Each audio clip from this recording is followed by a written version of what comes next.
চাকরি চোরের প্রতিবাদ জানিয়ে বিজেপির বিক্ষোভ মিছিল ডিআই অফিসে তালা লাগানোর কর্মসূচি সিউড়িতে। আজ মঙ্গলবার সিউড়িতে বিজেপির পক্ষ থেকে প্রতিবাদ ও বিক্ষোভ মিছিল বের করা হয়। সেই সাথে সিউড়ি ডিআই অফিসের সামনে বিক্ষোভ দেখানোর পাশাপাশি ডিআই অফিসে তালা লাগানোর কর্মসূচি পালন করা হয় বিজেপির তরফে। চাকরি চোরের প্রতিবাদ জানিয়ে এইরূপ কর্মসূচি তাদের এমনটাই জানান দলীয় নেতৃত্ব। হাজির ছিলেন বিজেপির রাজ্য সাধারণ সম্পাদক জগন্নাথ চট্টোপাধ্যায়, বিজেপির বীরভূম জেলা সভাপতি ধ্রুব সাহা, স্থানীয় একাধিক বিজেপি নেতা, কর্মী, সমর্থকবৃন্দ প্রমুখ।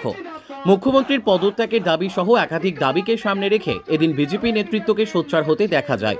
চাকরিহারা একজন শিক্ষিকাকেও এদিন বিশেষভাবে সোচ্চার হতে লক্ষ্য করা যায়। বীরভূমের সিউড়ি থেকে মোহাম্মদ সফিউল আলমের রিপোর্ট, এস নিউজ বাংলা। আসলে আমি পাশেই থাকি, আমি এই বিক্ষোভের শব্দ শুনে ছুটে এসেছি। ডিআই অফিসে কিছু একটা হচ্ছে আর আমাদের কথাই বলা হচ্ছে, সম্ভবত এটা বুঝতে পেরে আমি এলাম দেখতে যে কি হচ্ছে। তখনই আমাকে সবাই এইভাবে প্রশ্ন। আপনি কি জানালেন? আমি জানালাম যে আমাকে নিয়ে আমি এখানে বিজেপির একটা বিক্ষোভ সমাবেশ হচ্ছে বলেই ভেবে নেবেন না আমি বিজেপির সমর্থক। আমি কারোরই সমর্থক নই, আমি তারই সমর্থক যে যারা আমাদের হয়ে কথা বলবে তাদের সমর্থক। আর আমি বলতে চাই যে চাকরিটা আমি ছেড়ে দিতেই পারি যদি আমাকে যদি 1% আমার কোনো ফল্ট আছে এটা আমাকে কেউ বলে দিতে পারে। বিচার ব্যবস্থার কাছে এটাই আমার অনুরোধ যে আমার চাকরিটা নেওয়ার আগে আমার দোষটা কোথায় সেটা তো আমাকে পরিষ্কার করে বলে দেওয়া হবে। আপনারাই বলুন না, এটা কি অন্যায্য কথা? আমি তো একটা সাধারণ নাগরিক, আমার নাগরিক হিসাবে আমার দেশ আমাকে এইটুকু দেবে না? আমাদের থেকে শুধু সার্ভিস নেবে? কাল গিয়েছিলেন আপনি ওখানে? তো বাঁচতেই পারলো না, এতদিন ধরে বাঁচতে পারলো না, না বাঁচার সদিচ্ছা নেই সেটা নিয়েই তো প্রশ্ন। কেন বাঁচতে পারবে না? আর বাঁচার দায় কি আমাদের? আমরা পরীক্ষা দেবো আবার আমরাই বেছে দেব না? যারা পরীক্ষা নিয়েছিল তাদের দায়িত্ব। আর বাঁচতে পারুক আর নাই পারুক, আমাদের মতো নিরীহ মানুষের উপর দিয়ে অনুমানের ভিত্তিতে আমাদের চাকরিটা নিয়ে নেবে আর সামাজিক আর অর্থনৈতিক সংকটের মুখে আমাদের কেন পড়তে হবে? আমাদের কি দোষ ছিল? সব এটা তো জলের মতো পরিষ্কার। সার্ভিস দেবেন? কাল গিয়েছিলেন আপনি? না, দেব না। ভলেন্টারি সার্ভিস কেন দেব? আমারা হকের চাকরি, আমি ভলেন্টারি সার্ভিস দেওয়ার জন্য নিশ্চয়ই আমার 12-14 বছর পরিশ্রম, তারপরে চাকরি পাওয়া, তারপরে বাড়ি থেকে 5টা জেলা পেরিয়ে এসে আমার পোস্টিং হয়েছে, সেখানে চাকরি করছি। সে ভলেন্টারি দেওয়ার জন্য আমার ইএমআইটাকে গুনবে, আমি খাবো কি? রাস্তায় তো নেমে গেছি, রাস্তায় ভিক্ষা করবো এবার, কিন্তু ভলেন্টারি সার্ভিস দিতে যাব না। কাল গিয়েছিলেন? না, আমি ওরকম স্টোক শুনতে যাই না যেখানে সেখানে। কোন স্কুলে শিক্ষকতা করেন? আমি করমকাল এসএনজি ভবনে শিক্ষকতা করি। মুখ্যমন্ত্রীর আশ্বাসটা কি আপনার ভালো লাগেনি? অর্পিতা ঘোষ। আমি আমার চাকরি ফেরত চাই। আশ্বাসে হবে কি কারো কাছে গিয়ে হবে? কে করে দেবে? সাধারণ জনগণ, মিডিয়া বা কোনো পলিটিক্যাল পার্টি কে আমার পাশে আছে আমি জানি না। যে আমার সঙ্গে থাকবে, আর আমি কাউকে বলছি না যে শুধুই আমার পাশে থাকুন, সত্যের পাশে থাকুন। যারা সত্যি করেছে, বঞ্চনা করেছে তাদের। এই রকম প্রশ্ন কেন করছেন? আপনারা জানেন না দায়ীকে? দায়ী যেই হোক, অন্তত আমাদের মতো বঞ্চিত মানুষগুলো নয়। সুতরাং আমরা কষ্ট পাচ্ছি কেন জানি না, আর দায়ীকে আমি বলতে পারবো না। জলের মতো পরিষ্কার, আশা করি মিডিয়া থেকে সাধারণ জনগণ সবাই জানে দায়ীকে। আপনারা আজকে কি কর্মসূচি ছিল? আমরা ডিআই অফিস চোরেদের কারখানা, চোরেদের স্টেশন, এই স্টেশন বন্ধ করতে এসেছিলাম। ডিআই অফিসে তালা মেরে দিয়েছি। এই আমার হাতে চাবি। যতদিন পর্যন্ত আমার বাড়ির বোন, আমার বাড়ির ভাই, তাদের বুকের ভিতরটা দাউ দাউ করে জ্বলছে, কাঁদছে আমাদের ভবিষ্যৎ স্বপ্ন। আগামী দিনে যারা নতুন ভারত গড়বে, বাংলা থেকে যারা বিশ্বকে চোখ দেখাবে, যে গোপাল কৃষ্ণ গোখলে বলেছিলেন hot Bengal things today, India things tomorrow, সেই বাংলার পরিবর্তন ঘটিয়ে এই ভারতবর্ষকে চুরির রাস্তা যারা দেখাচ্ছে, তাদের যে অধিষ্ঠান এই ডিআই অফিস, এই ডিআই অফিসে তালা মারলাম। এই চাবি থাকলো বন্ধ, ডিআই অফিস চাবি নিলাম, চললাম। ততদিন আমাদের দৃষ্টিতে তালা বন্ধ থাকলো, যতদিন আমার ভাই বোনের স্বপ্ন ভাঙানো হয়েছে, সেই ভাঙা স্বপ্ন যদি জোর লাগছে, তাদের বিহিত ব্যবস্থা না হচ্ছে, এই চোরের কারখানা বন্ধ থাকবে।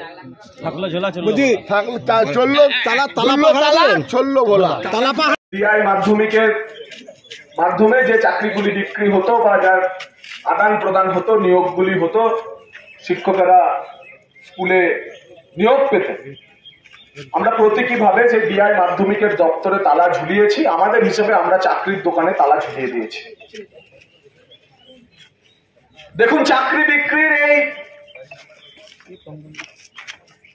পরিস্থিতি ধীরে ধীরে কোথায় যাচ্ছে, এর কতটা রাজনৈতিক, কতটা অরাজনৈতিক, কতটা সামাজিক, তার প্রমাণ আজ আপনারা দেখলেন যে ভুক্তভোগী এক শিক্ষিকা, এক যোগ্য প্রার্থী, এক দিদি ভাই, যিনি সুদূর দক্ষিণ 24 পরগনা থেকে স্কুল সার্ভিস কমিশনের পরীক্ষা দিয়ে পরিবেশ বিদ্যার উচ্চ মাধ্যমিক স্কুলের শিক্ষিকা হয়ে সিউড়ি শহরের অনতি দূরে একটি বিদ্যালয়ে শিক্ষিকা হিসেবে যোগ দিয়েছিলেন।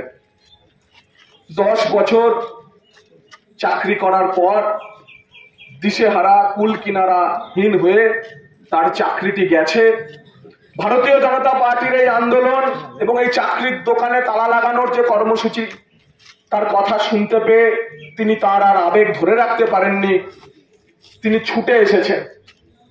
এই দিদি ভাইদের জন্যই আমাদের আন্দোলন, এই দাদা ভাইদের জন্য এই আন্দোলন, যে আন্দোলনে ভারতবর্ষের তথা ভারতবর্ষের শাসক দল এবং পশ্চিমবঙ্গের প্রধান বিরোধী দল হিসেবে আমাদের একমাত্র কর্তব্য এই আন্দোলনকে বাংলার কোনায় কোনায় ছড়িয়ে দেওয়া। এবং আজকে অবলীলাক্রমে সারা বাংলা থেকে যে আওয়াজ উঠেছে, এক সময়কার সততার প্রতীককে চোর মমতা বলে সম্বোধন করছে আম বাঙালি, সেই চোর মমতাকে রাজনৈতিক ভাবে তার পদ থেকে টেনে হির হির করে নামানো, তবেই এর বিচার হবে। এই দুর্নীতির দায় মমতার, দায়ী মমতা, তাই দায়িত্ব মমতার। অন্যদের দোষারোপ করে এখান থেকে তার মুক্তি নেই। কেন ভারতীয় জনতা পার্টির পক্ষ থেকে আমরা বলছি এর দায় মমতার এবং দায়ী মমতা?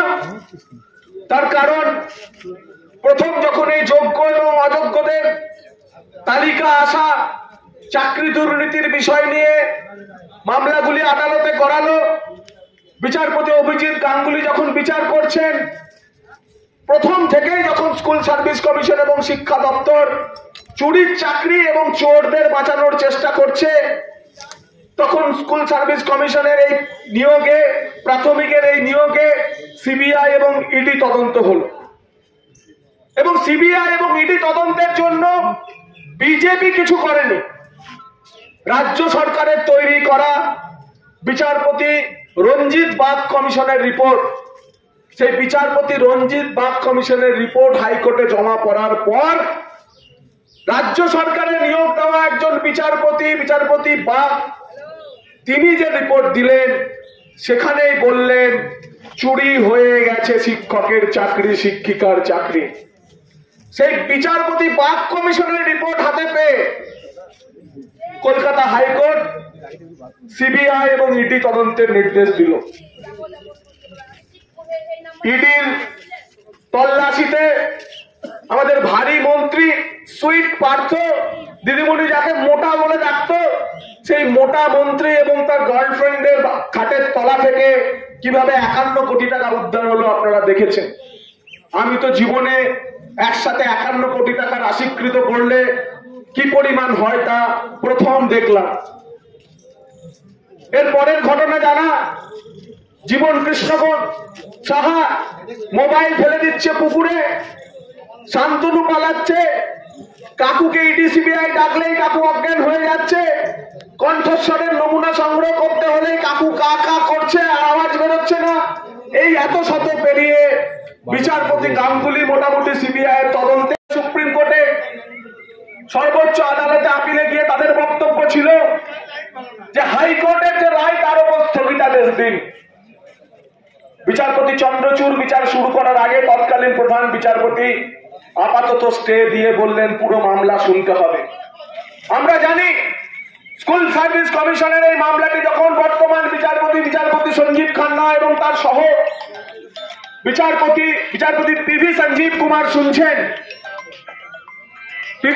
কুমার শুনছেন, বারবার তারা রাজ্য সরকার এবং স্কুল সার্ভিস কমিশনকে বলছেন যে সিবিআই বা ইডি যে তালিকা বেছে দিয়েছে, আপনারা দয়া করে সেগ্রিগেশনটা করে দিন, অযোগ্যদের তালিকা প্রকাশ করুন। যোগ্যদের তালিকার সঙ্গে সঙ্গে আজকে অযোগ্যদের তালিকাটাও প্রকাশ করতে হবে। কোন জেলায় কত চাকরি বিক্রি হয়েছে সেটাও জানাতে হবে। এবং আমরা জানতে চাই এই বীরভূম জেলার যে চাকরি বিক্রির দোকানটি ছিল সেখান থেকে কত চাকরি বিক্রি হয়েছে। এককালে আমি বলেছিলাম যে বীরভূমের ঢোল ফাঁসবে, ফাঁসাবই। দেখেছিলেন বীরভূমের ঢোল ফেসেছে এবং ফাঁসিয়েছিলাম। আজকে বলে যাচ্ছি এই চাকরি দুর্নীতির মামলায় বীরভূমের আর এক মন্ত্রীর জেল যাত্রা নিশ্চিত। তার বাড়ি থেকেও নগদ উদ্ধার হয়েছে।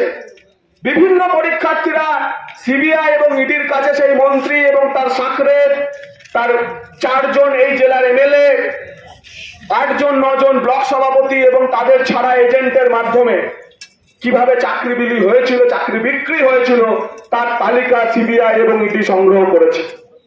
মাঝে মধ্যে হাসপাতালে ভর্তি করছেন, নিশ্চিত থাকুন জেল হাসপাতালে আপনার ভালোই থাকার ব্যবস্থা করে দেবেন মমতা বন্দ্যোপাধ্যায়। আপনি যাচ্ছেন মহামান্য মন্ত্রী এবং এই নিয়োগ দুর্নীতিতেই আপনি যাচ্ছেন। শুধু তাই নয়, বারবার যখন বিচারপতি সঞ্জীব খান্না জানতে চাইছেন যোগ্য অযোগ্যদের তালিকা দিন, যোগ্য অযোগ্যদের তালিকা দিন, রাজ্য সরকারের নানা অছিলায়, নানা টালবাহানায় চাকরি চোরদের চুরির চাকরিকে বাঁচানোর জন্য সেই তালিকা জমা দিলেন না। বিচারপতি সঞ্জীব খান্না বললেন চালের মধ্যে কাকড় বাঁচবো কি করে যদি না কেউ বেছে দেয়। এবং এই পদ্ধতিগত ত্রুটির কারণে, রাজ্য সরকারের কারণে, মমতা বন্দ্যোপাধ্যায়ের কারণে চোরেদের বাঁচানোর জন্য, চুরির চাকরি বাঁচানোর জন্য শেষ পর্যন্ত 26,000-এর এই প্যানেলটি বাতিল করতে বাধ্য হয়েছেন বিচারপতি। তিনি কিছু রিলিফও দিয়েছেন, কিন্তু তারপরেও তার সদিচ্ছা নেই। এখন তিনি উল্টা চোর কতমালকো ডাঁটে এই ভূমিকা নিচ্ছেন। তিনি এখন উল্টে বলছেন বাংলার অপমান। আমরা বলছি বাংলার অপমান আপনি মমতা বন্দ্যোপাধ্যায়। আজ সারা দেশে সমস্ত সর্বভারতীয় টিভি চ্যানেলগুলোতে বাংলাতে শিক্ষকের চাকরি বিক্রি হয় এই হেডলাইন চলছে। এ লজ্জা আমরা বাঙালি হিসেবে রাখবো কোথায়? মমতা ব্যানার্জি এর জন্য সম্পূর্ণরূপে দায়ী। 6,500 অভিজিৎ গঙ্গোপাধ্যায় অযোগ্যদের বেছে দিয়েছিলেন, চুরির চাকরি বেছে দিয়েছিলেন। উনি সুপার নিউমেরারি পোস্ট ঠিক 6,500 ক্রিয়েট করলেন। আপনি নিজেই ধরা দিয়ে যাচ্ছেন আপনি চোর, আপনার মন্ত্রিসভা চোর। তাই সিবিআই এবং ইডির তদন্তে এই মামলার ক্রিমিনালিটি, এই মামলার সুপ্রিম কোর্টের যে প্রধান বিচারপতি তার পদ্ধতিগতভাবে মামলা নিয়োগকে অবৈধ বাতিল করেছেন। কিন্তু এই অবৈধ নিয়োগ কারা দিয়েছিল, কিভাবে দিয়েছিল, কেন দিয়েছিল, কোন খাতে কত টাকা জমা হয়েছিল? কাকুর অডিও ক্লিপে 73 মিনিটে 72 বার তার সাহেব আর ভাইপোর নাম। কে সেই ভাইপো? এবার সেই ক্রিমিনালিটি প্রুভ করার দায়িত্ব ইডি এবং সিবিআই এর। ইতিমধ্যেই পার্থ চট্টোপাধ্যায় এখনো জেলে, তার বান্ধবী বেলে, জীবন কৃষ্ণ সাহা সহ আরো অনেকে অফিসার এবং এমএলএরা কেউ জেলে অথবা কেউ বেলে। এবার সময় আসছে যে ওমপ্রকাশ চৌতলার মতো মা এবং ছা একসাথে দুজনে জেলে যাবে।